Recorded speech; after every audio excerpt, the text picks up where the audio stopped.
Pinten? 10. Sinten cekeng sinten mau? Mas Didi. Mas Didik pundi nggih?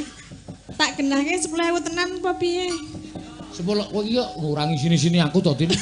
Lah piye ta? Anane ya iki kok iki ya ditampani ya iki kok ngono. Yo karemu arep pira sesideman rung karuan apike njaluk 50.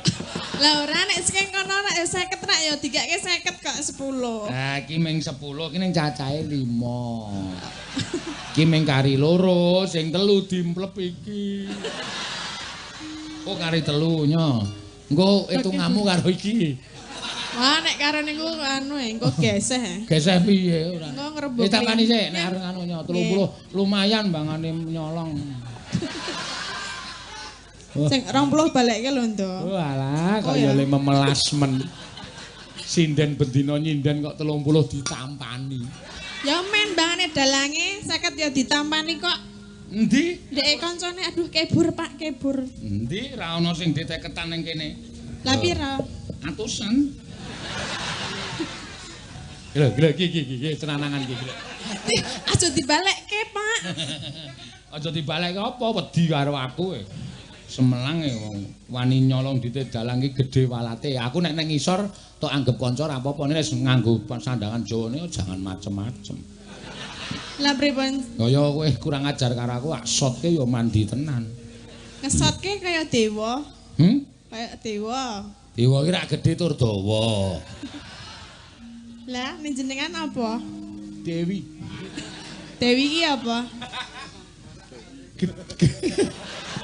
Gah ora neruske ane kok ngakoni purna-purna lho. Aku ya mung ngomongke kok. Si Jeman. Ya, diaturake sing apik wis nyekel 30. 30 iki ya mung bawa tok. Lanjut tembange sing nembang sapa?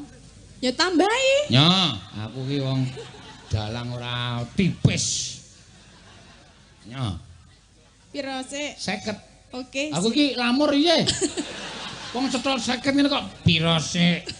Wah, lah kowe iki saiki wis mundhak, maune budhek saiki lamur.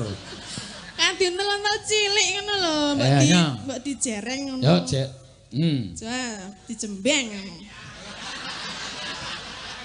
Kuwi lambene sing apik. Nek ngene iki jenenge dijereng. Ngene iki duit utawa jarik iki nek digelar ngene iki dijereng. Nek dijembeng? Ngono. Niki bintang tamu, Pak. Bintang tamu dengkulmu ora. Iya.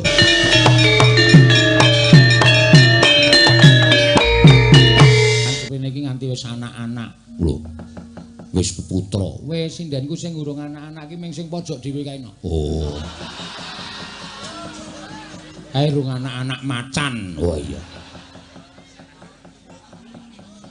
Ngawur. Kayak SMP. Oh iya so, SMP tenan. Sampun manak ping 7. Wah. Dadi wis rada.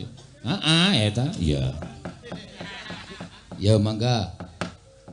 Saben bengi, ya. Dijengglengke no. Ya. Ya gamelan ling nganggo kari sedhela sesuk ganti. Ya. Jenglengno sakarepmu. Nek coklek ngijoli. Ha iya. Nah, kurang ajar to iki mau ana didik 100 lho. Mulane kok suwi. Nang mburi iki dijupuk terus dilempet leboke stagen. Iya. Yo, ayo Mbak Agnes, monggo. Saben bengi nyawang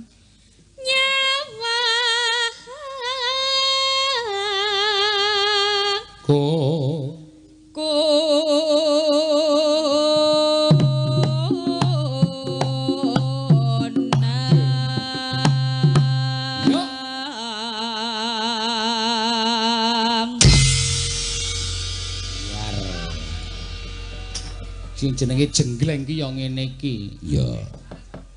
Engko caping gunung langgame dikeki mikrofon. Mikrofon ki kuwi lho sing saksofon. Temune iki mikrofon. Iya. Penabuhku ki nek ngarani hal modern ki lucu-lucu lho, Mak. Iya.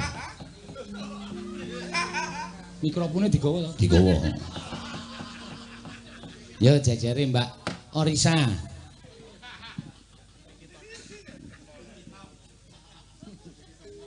Yen mamajang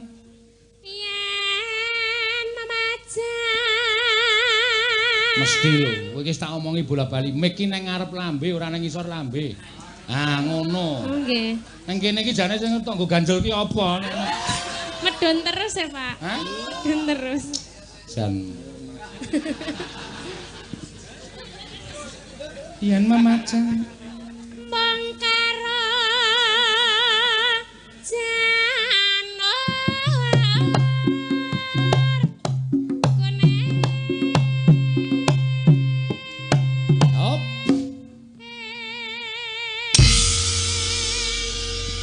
jejere Mbak Orisa, jejere Mbak Ika Suesti. Ya, sinden paling adoh saka ngendi nok? Tanjung Sari. Iku sinden paling cedhak kuwi. Ya. Pirang kilo saka kene? Omahmu pirang kilo saka kene iki? 11 kilo, Pak. Oh ya lumayan ya. Lumayan. Oh ya, Tanjung Sari ana dheke. Ya. Iki tepus 11 kilo. Ya monggo Mbak Ika.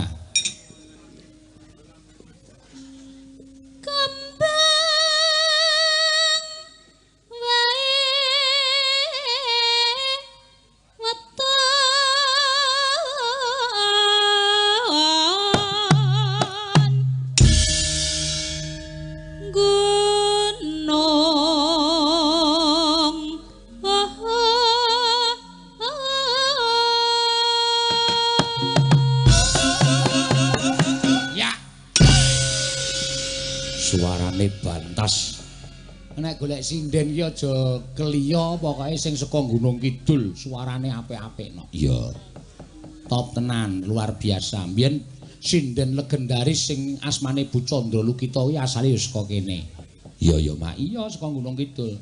Mula Ika iki tak kon gegulang ning nggon seni tradisi men iso nulat karo Ibu Candra Lukita. Ya pancen ngono.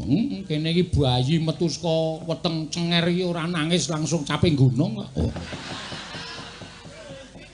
Jaman. Ngopo? Ayo nganggo liwat to tadi. Sekon jero ki wis buka sike.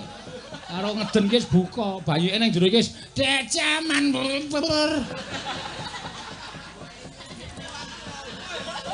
Mangga. Pacitan. Ya, jajare iki sapa? Iki Mbak Elisa or karo Salaso. Ya. Sing padha mrisani YouTube ya iki sinden yang lagi viral nang ndi papan. Wah, terus ngendi-endi tekani Elisa iki jan wah wis wedhus do mati. Sapi do ilang. Ya, ya ora kok ya. Mangga Mbak Elisa.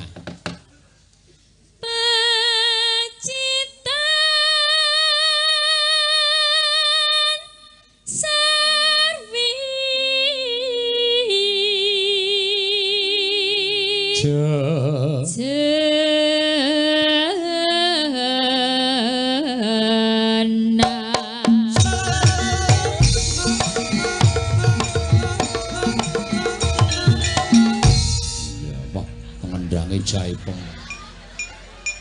Serone ra jamak-jamak to, iya. Soale nggon aku ki wis tak set. Iya, setiap tabuhan kudu wong siji, ora kena didobel-dobel. Kendang Jaipong sing nabuh ya ana dhewe, engko kendang Banyuwangi ya ana dhewe. Weh, kendang Bali ya lagi perjalanan iki no. Oh iya. Perjalanan mrene lagi nyabrang Suramadu. Wah. Ayo sing dikatekane sok. Iya. Jejere Mbak Rido. Ya, saka Majenang Cilacap. Ya. Sindenmu saka ado-ado, saka Banyuwangi eneng, saka Majenang eneng, saka Sulawesi eneng. Aku sirku pancen niat nek ana saka luar njabaning rangka sing iso nyinden tak rengkuh kabeh kono. Iya. Sing saka Jawa-Jawa iki singkirke mboko siji. Iya. Yo, Mbak Rido. Panas.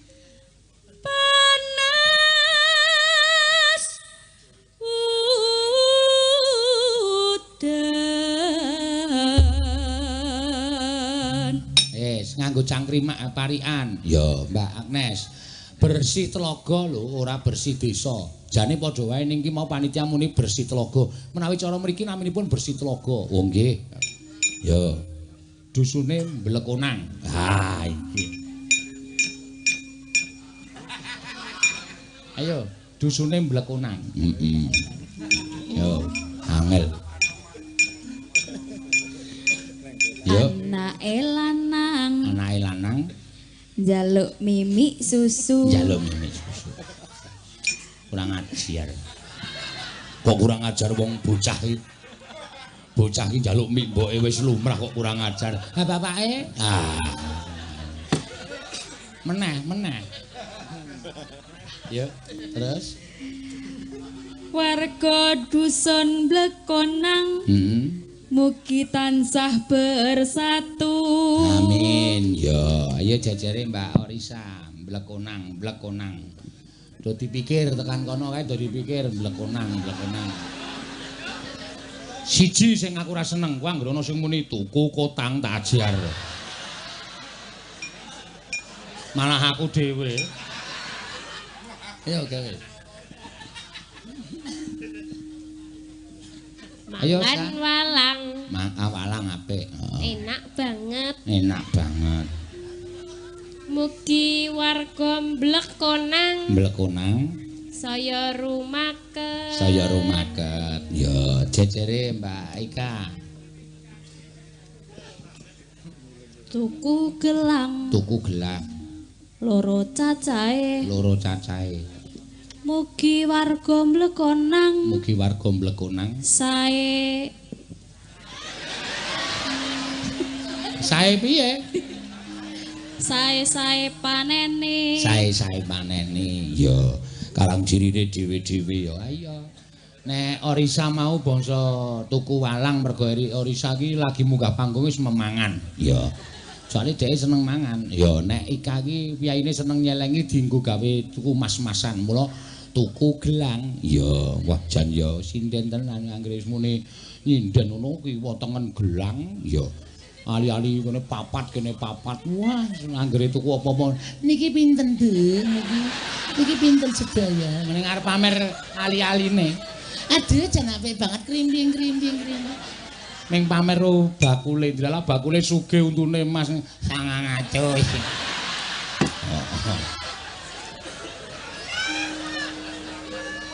Ayo Mbak Elisa, monggo.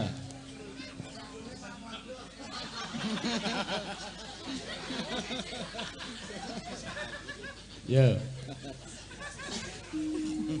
Pak Dalang Mayang tibokang apik terus apa no? Nek ngelih wayange dipangan. Apa aku wis rekoso banget apa piye?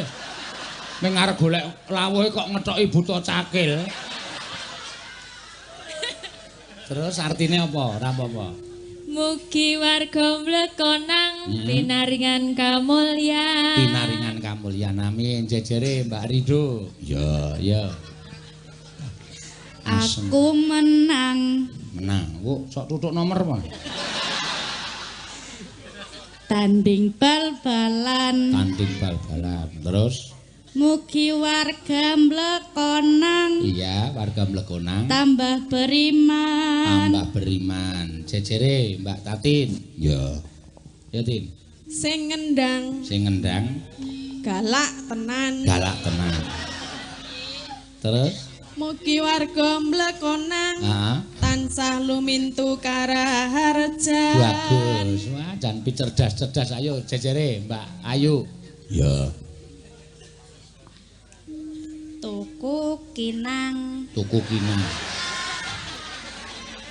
Tuku kinang terus suruhe ombo-ombo. Bersih telaga Blekonang. Tebih saka rubeda. Amin. Ya. Jejere Mbak sapa? Neti. Ya. Jaluk dikudang. Nang kinang det.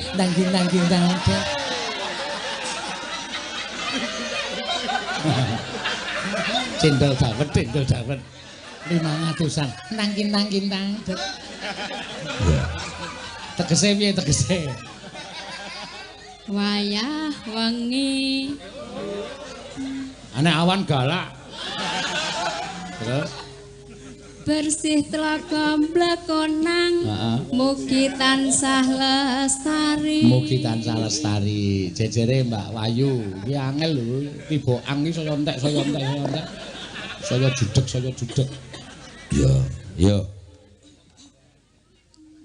Tuku gedang. Wah, candak. Milih sing gedhe. Ayo, aku ya apal kok karemane Wayu. Wong dhek nek disuguh gedang emas kae dipethit terus apa iki?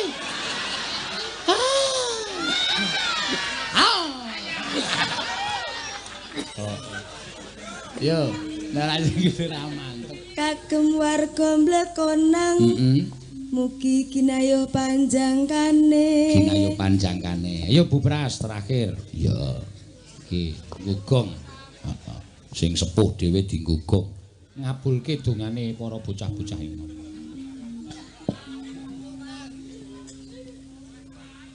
Tiba mekangkang. Ngandel ora.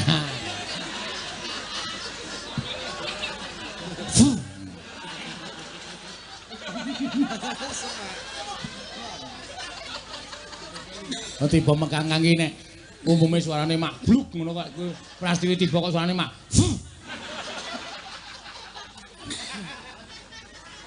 Tiba mekangkang terus nganuku kena watu. Ya.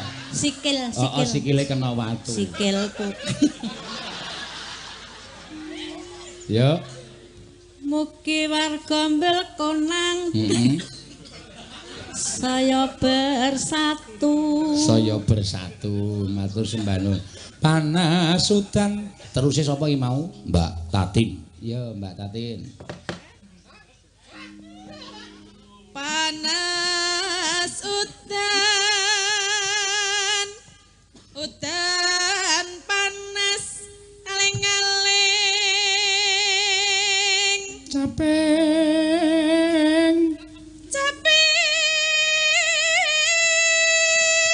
gunung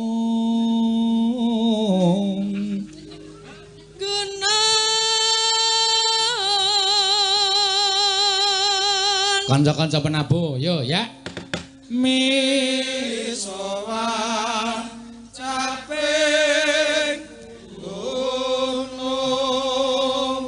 ya nadyan wadon yo jejere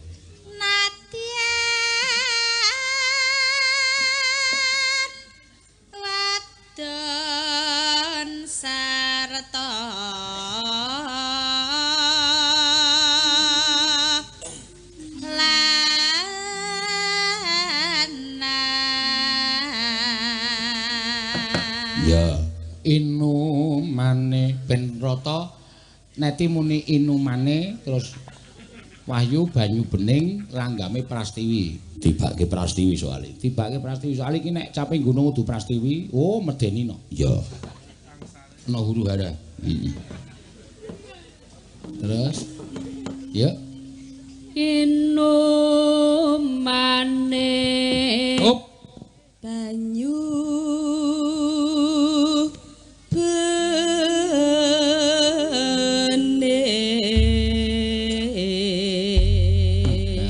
sinden 10 kok ciri khas suarane dhewe-dhewe. Ayo Pras. Dek jaman terus engko didangdutke dikurke. Ya, monggo. Dek jaman berjuang jur kelingan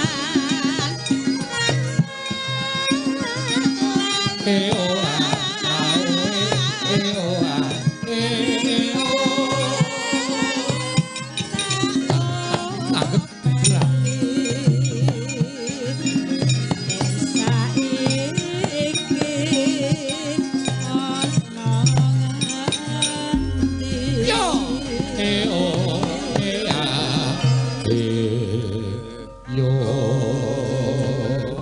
Monggo, yuk.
Sopo mak? Arang aku nek ndi-ndi iki didotke manusia sendok. Iya. Manusia sendok. Oh iya. Walah ya iso matur nuwun karang ya iso gawe regeng kok ya no. Iya. Ngono ya mak iya. Mbok kepuasane nggo napa sing jeneng wong iki puasane dhewe-dhewe kok ya. Iya. Pancen yo iki diarani apa jenenge jaman milenial. Pancen ya bener kaya ngono. Ya. Mula garapan jeneng Camping Gunung iki ya nganti tekan kapan wae ya iso digarap pernomerno, garap cara Madura, garap cara Jawa, garap cara ngendi wae iso no. Ya.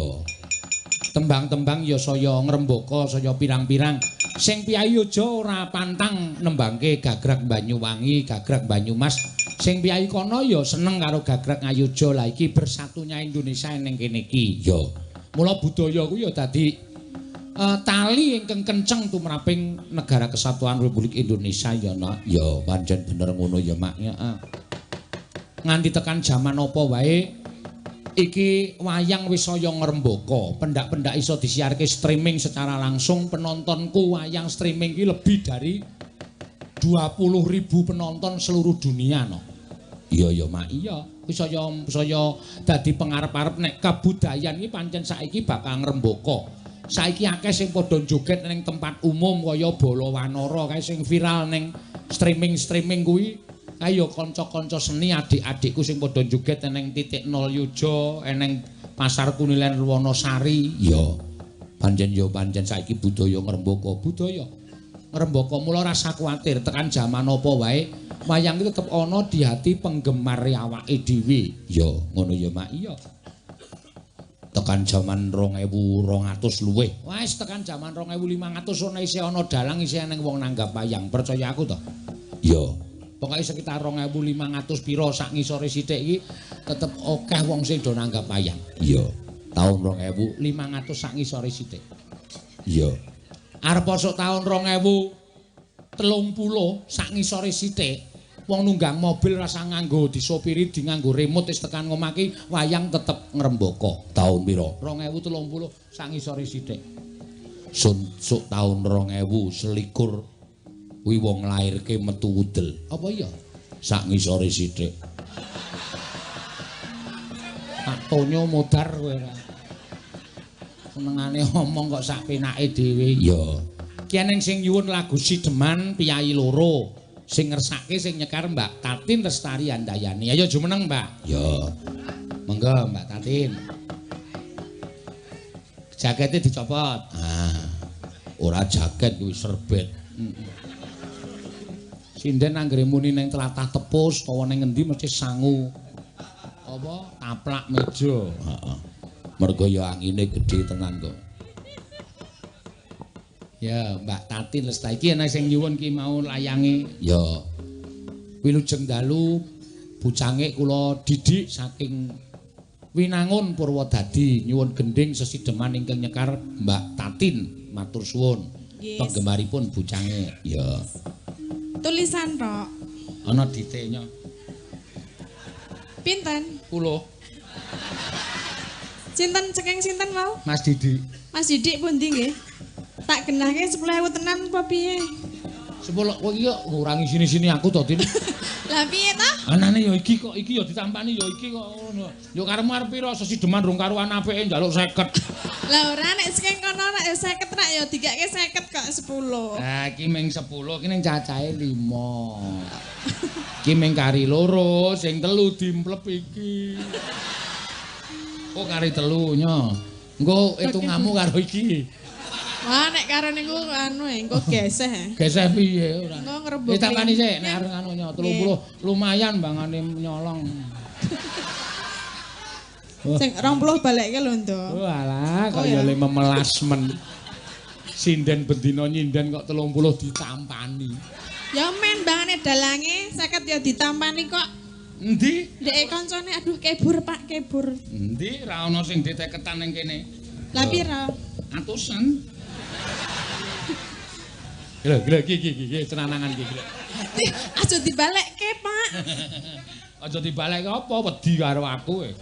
Semelang e wong wani nyolong dite dalang iki gedhe walate. Aku nek nang ngisor tok anggap kanca ora apa-apa nek nganggo sandangan Jawane jangan macem-macem. Lah pripun? Kaya kowe kurang ajar karo aku, aksotke ya mandi tenan.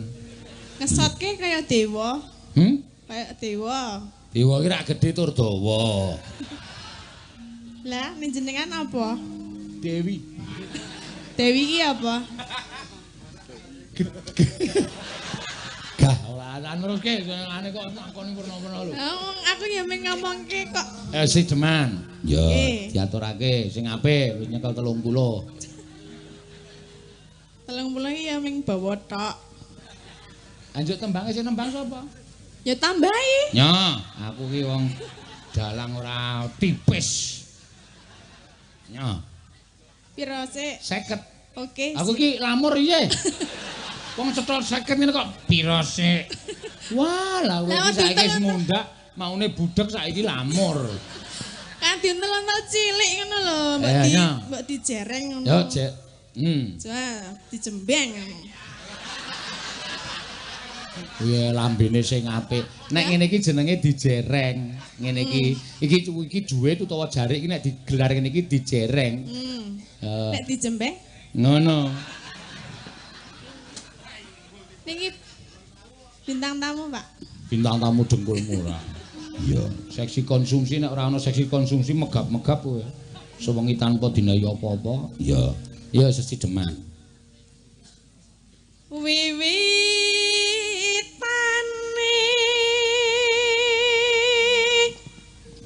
Ini nang nggon aku ming selawe kok ngene iki.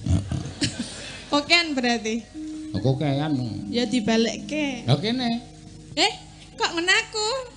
Lah wis tak tambah 30, Pak. Oh iya. Kok anggepe ora. Niku mang sampluk. Nggih. Heeh, nek aku dadi tukang anu bapake kae liwat karo tak tutukke bakine dok ngono. Lah ngapa? Sinden kok cerewet wae.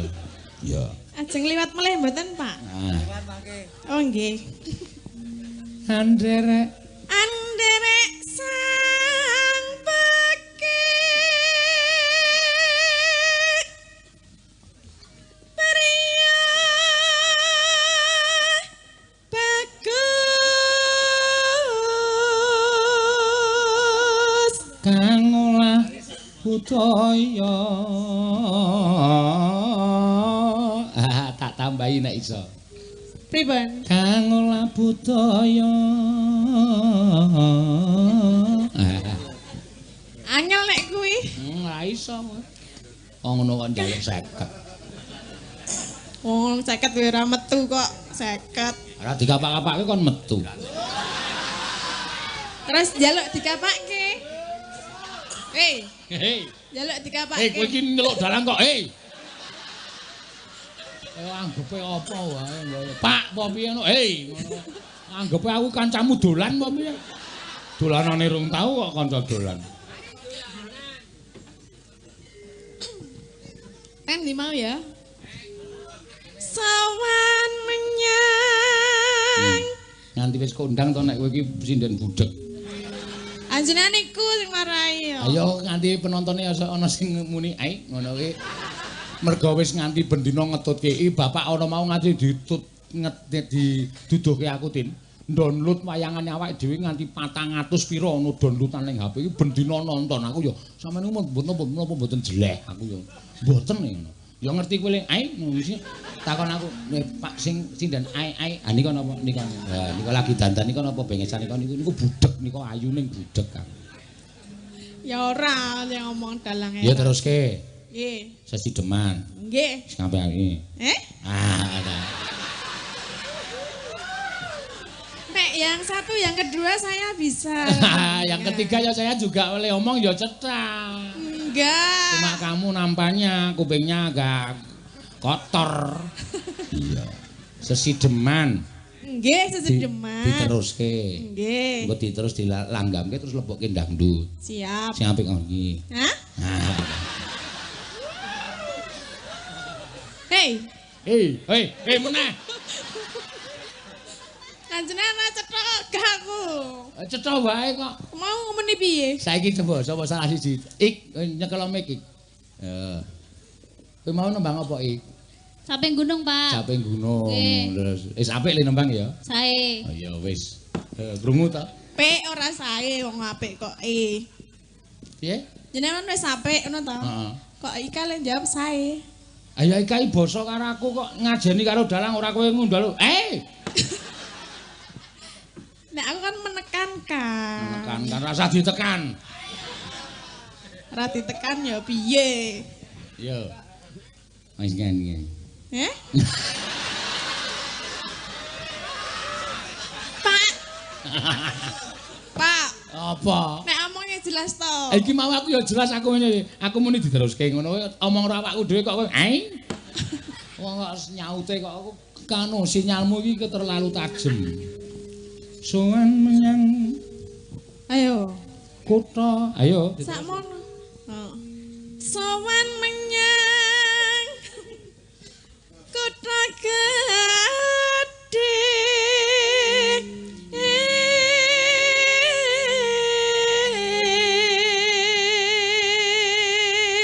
rada serak-serak ya kelemon kok no adem lho Pak adem ra wae yo jenengan adem mboten ra aku kathok maksudnya piye hah kok adem ora kok nganggo kathok jenengan biasane nek adem cok nggo kathok dawa ora iki lho ora nganggo berarti nggo kathok cilik nggo kathok cilik asa karepku gedhe nggonamu to ya ora meh padha lemune kaya ngono kok ora nek dicopot dienggo cah cilik iso kaya jaket kok iso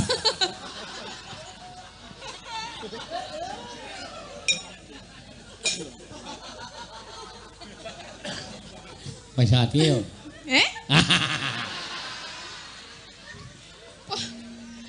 Mbah ranti Pak Bendara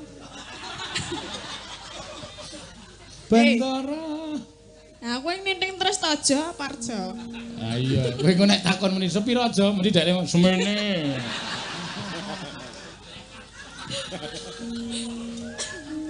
cah duding Bendara terus kayung yun selendang kuning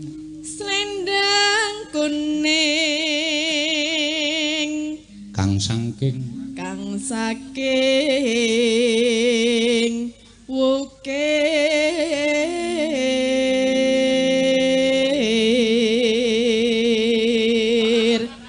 swara kurang permana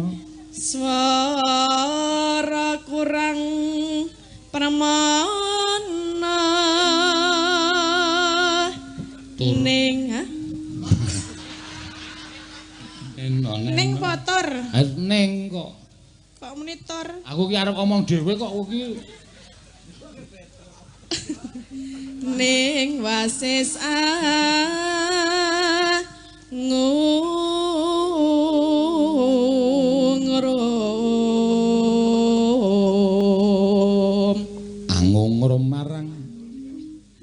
angungrum marang bendara Diah Sulistya pijer ngincangake alis terus mundur tresno tresno sesi deman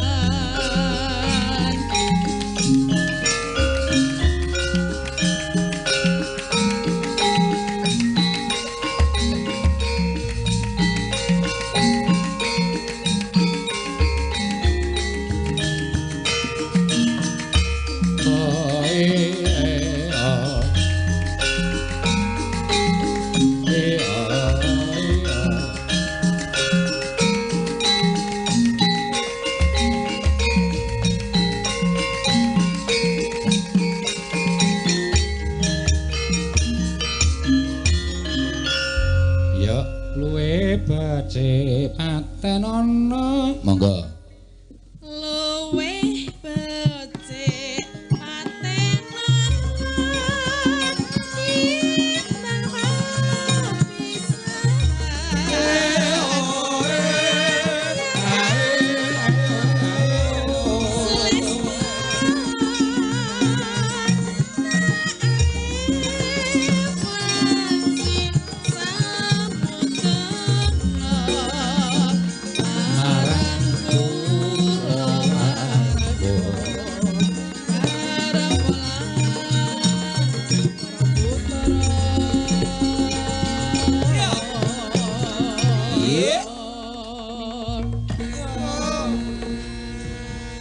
patenono neno liwat kincanging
Kiramat. Iya, men suasanane sigra wademe kaya ngene kok. Ya, ya.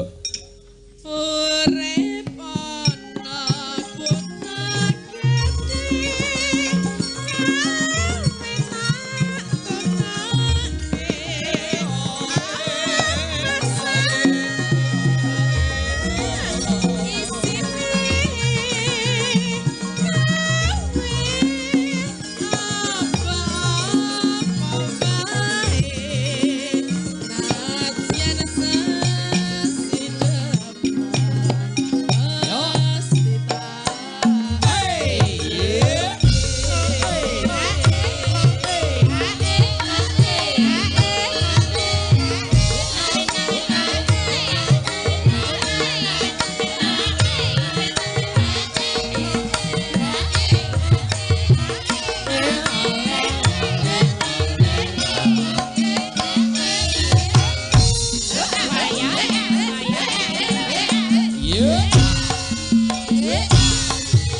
suwun. Ci. Wis bali nggone kono. Nggih. Ai. Ya Mbak Tadin ki mau.